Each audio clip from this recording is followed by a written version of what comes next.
In the late 1400s, a great new age of European exploration began, led by Portuguese, Spanish and Italian sailors.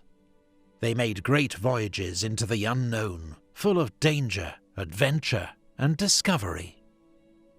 These pioneers were driven by Christian zeal and profit. In Europe, spices like cinnamon, cloves and nutmeg, which grew only in the Far East, were worth their weight in gold. Whoever controlled their trade was guaranteed immense wealth. By 1518, the route to the so-called Spice Islands was dominated by Portugal. Spain wanted a route of its own. Enter 38-year-old Portuguese sailor Ferdinand Magellan.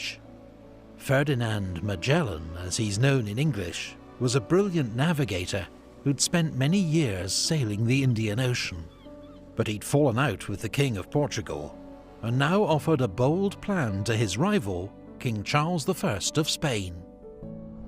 Magellan believed it was possible to sail around the New World and reach the Spice Islands from the east, since, contrary to popular myth, it had been widely accepted for centuries that the Earth was round. King Charles accepted Magellan's proposal and helped him assemble an expedition with 270 crew and 5 ships known as carracks. The fleet set sail on the 20th of September 1519 and crossed a stormy Atlantic to reach the future site of Rio de Janeiro in modern Brazil. Here the men traded with local tribes, exchanging simple objects like metal fish hooks and playing cards for fresh food and water. Magellan continued south until winter storms forced him to camp at Puerto San Julian. There, Magellan faced a mutiny led by Spanish officers convinced he was leading them to their doom. Magellan acted swiftly and ruthlessly. He sent loyal men to kill one of the ringleaders, while another was captured and executed.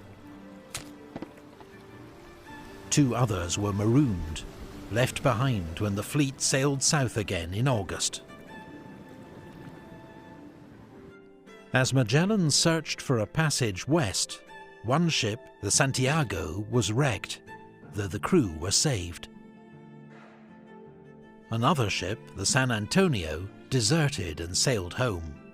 But Magellan did discover a 350-mile strait, which now bears his name, through to the far ocean, a sea that seemed so calm, he named it Mar Pacifico, the Peaceful Sea, or Pacific Ocean.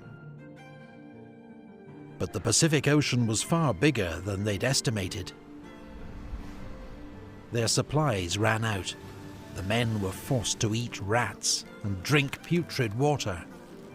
19 died of scurvy. Then, after 99 days at sea, the lookouts spied land. They'd found Guam in the Mariana Islands, but when the islanders stole one of their boats, fighting broke out, and Magellan had to leave without fresh provisions.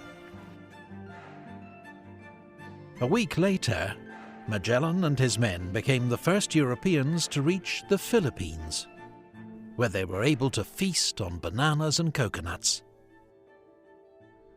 With Magellan's Malay slave acting as translator, they sailed on through the Philippines to Cebu, where they made an alliance with a local ruler who agreed to be baptized a Christian and swore allegiance to the King of Spain. A local chief from the island of Mactan then asked Magellan for help in defeating his rival, named Datu Lapu-Lapu, and Magellan agreed. He crossed to Mactan with 60 men in boats. But though the Europeans had superior weapons and armour, they were massively outnumbered. After burning the enemy village, Magellan's men were driven back into the shallow water, where Magellan himself was cut down as they tried to reach the boats. Now, their former allies on Cebu turned on Magellan's crew, butchering 30 of them in an ambush. The survivors fled. With only enough men left to crew 2 ships, they burned the Concepcion and continued their search for the Spice Islands. They travelled to the Muslim court of Brunei on Borneo and were amazed by its splendour. Finally, with the help of local guides, and more than 2 years after sailing from Spain, they reached their destination, the Spice or Maluku Islands, today part of Indonesia. They traded everything they had for all the cloves their 2 ships could carry. But as they prepared for the long voyage home, the Trinidad sprang a leak and had to stay behind for repairs. Its crew later tried to return to Spain across the Pacific, but most of the men became sick or died. The survivors had to return to the Maluku Islands, where they and the Trinidad were captured by the Portuguese.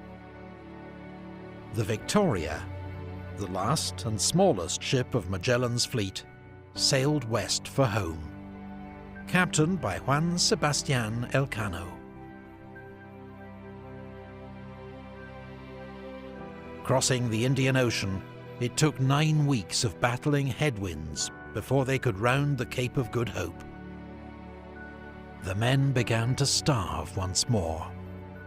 21 died before they found fresh provisions at Cape Verde.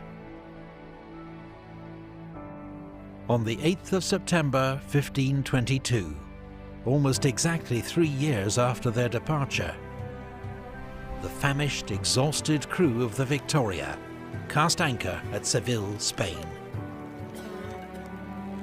Just 18 of the original crew of 270 had made it home. But what they and Magellan's expedition had achieved was astonishing. The first voyage of circumnavigation around the world.